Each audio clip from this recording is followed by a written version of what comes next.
3 Sports Desk, brought to you by John Foy & Associates, Personal Injury Law. Injured? Call the Strong Arm.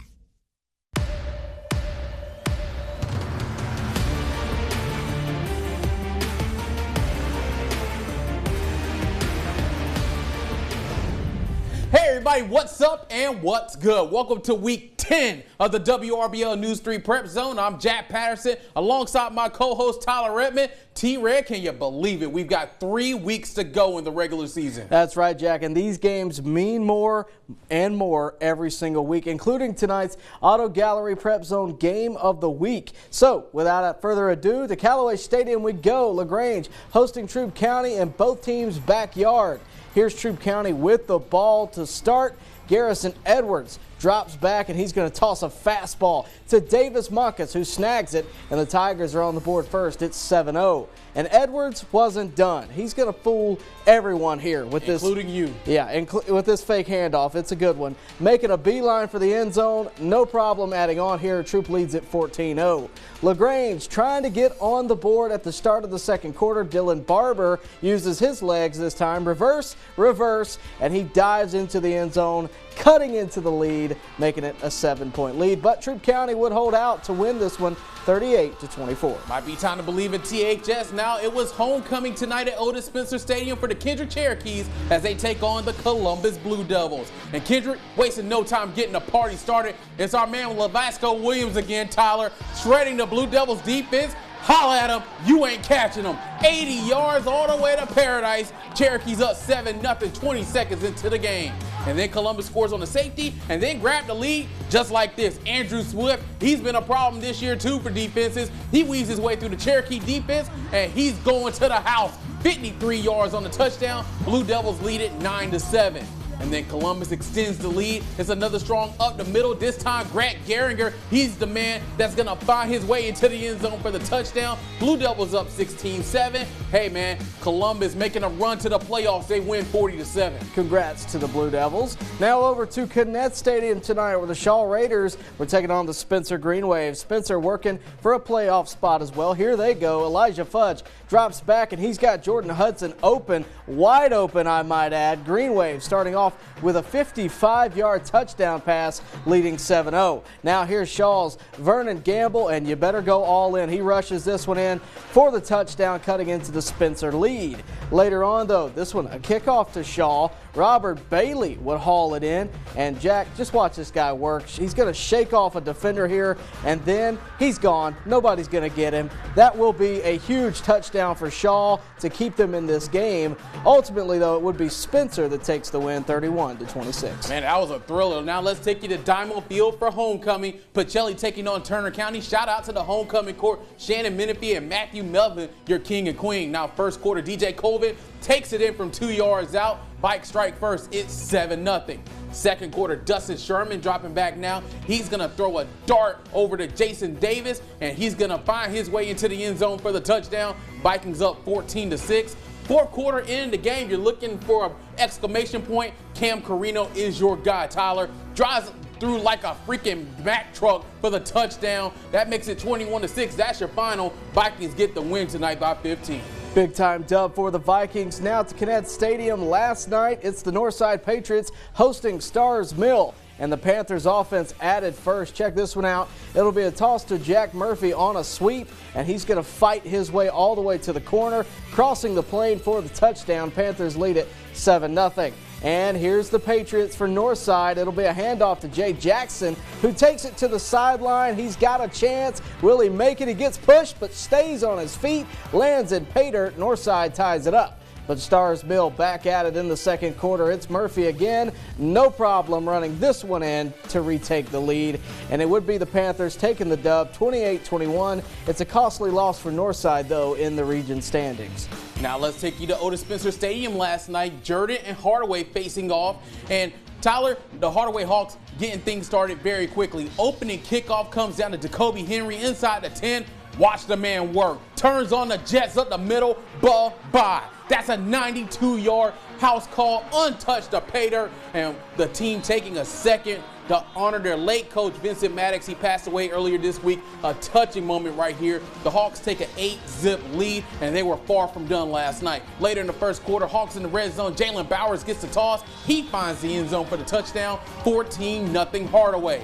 Second quarter now, Hardaway's up 21-0. Tremaine Cherry on the toss sweep, and he's charging his way into the end zone for the touchdown. That makes it 28-0, and they go on to win it 48-7 for their first win of the season. It's a touching win there for the Hawks. Let's take a look at our Mercedes-Benz Georgia scoreboard as Central Carroll is taking on Harris County, and it would be Central Carroll taking a 49-7 win over the Tigers.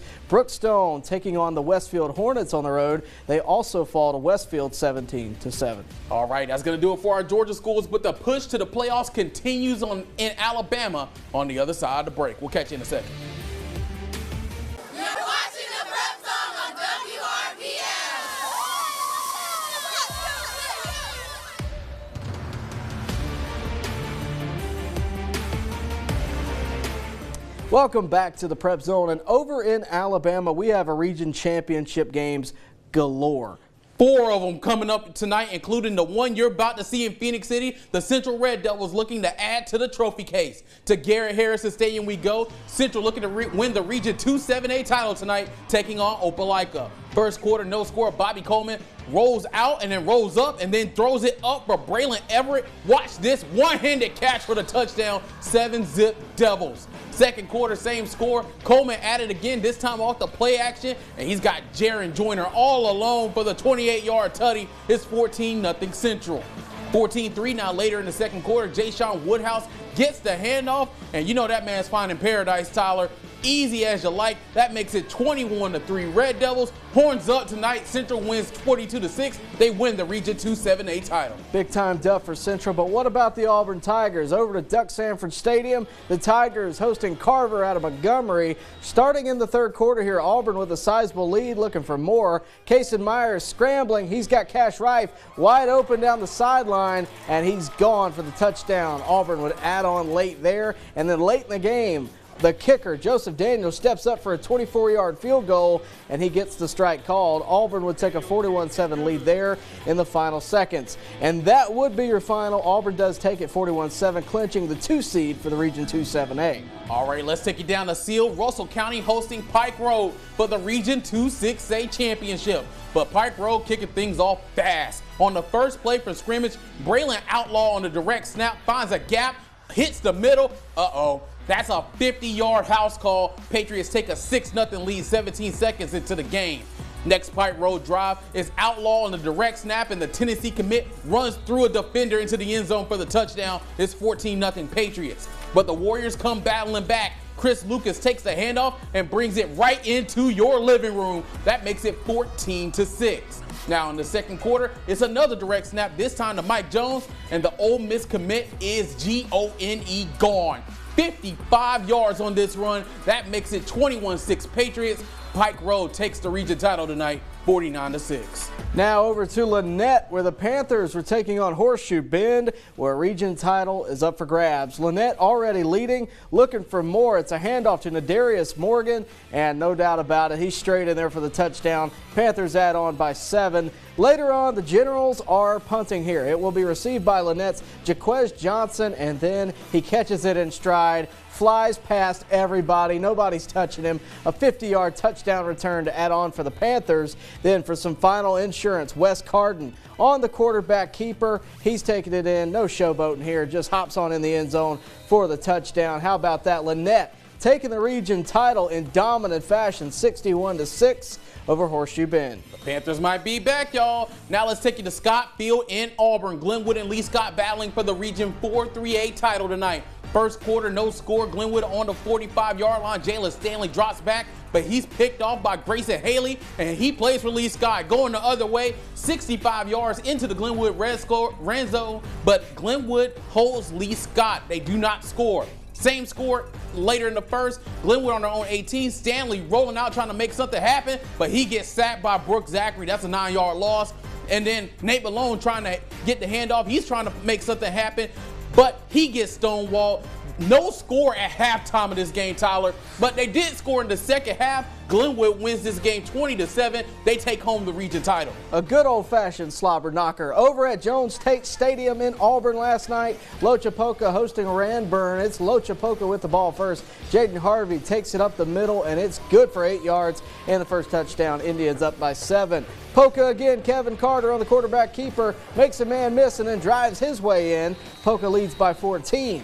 Here's Carter again, passing this time. He'll find Raquan Butler open, and he's got it wide open. Nobody even in the vicinity of him. He takes a 21-0 lead. Final play of the first half, Kevin Carter pump fakes, then toasts a fastball to Lipscomb in the middle of the end zone, and Poca will lead it 27-6 at half. Lochapoka takes a big win, 41-13. No way letting the Poca away. Let's take a look at the Mercedes-Benz Alabama scoreboard. Tough night for Smith Station and Dothan. They fall 48-14. But how about those Valley Rams, Tyler? They just keep on winning, man. 46-14. Rams roll over Hopeville. Well, the highlights are all in. It's now time to recognize the best of the best, which means your top 3 on 3 is next.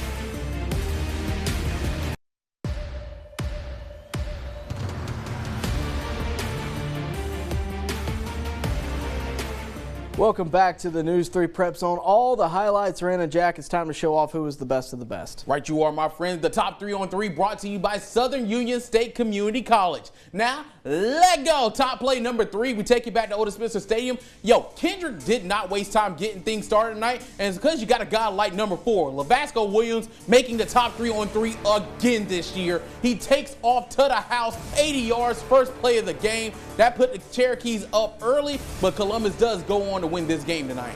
That guy is unstoppable. Later on, let's go to Shaw Spencer. Top play number 2.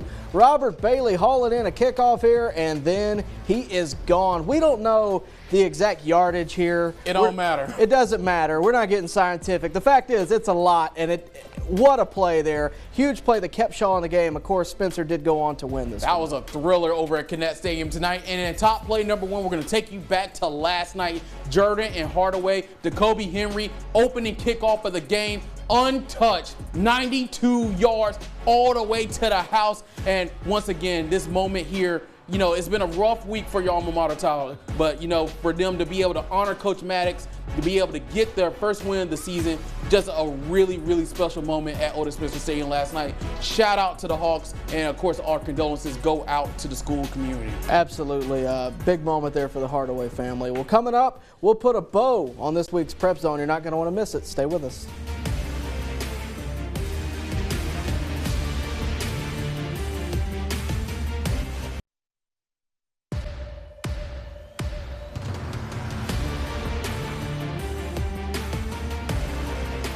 All right, everybody, welcome back to the Prep Zone. T-Red, your final thoughts on the night. Well, I think we have to start with just the state of Alabama. I think 4 region title games tonight.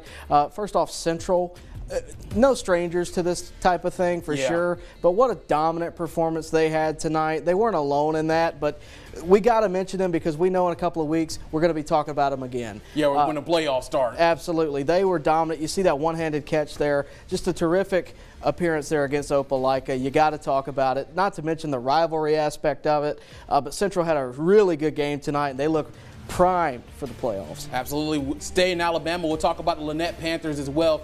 Region champions, first one since Coach Story stepped away from the team. Coach R.J. McDonald has got those boys humming this season, and I don't know, Tyler. It might be just a blast from the past, and we might be talking about some big-time playoff games down at Story Field. And then our game of the week, Troup County LaGrange. Big one for the Troup County Tigers. It sets up a showdown coming up next week. In a couple weeks against Sandy Creek. We can't wait for that. That's going to do it for this edition of the Prep Zone. Follow us on social media at WRBL Sports. Same time next week, y'all. Late show's next. Make tomorrow a great day. We'll catch you later.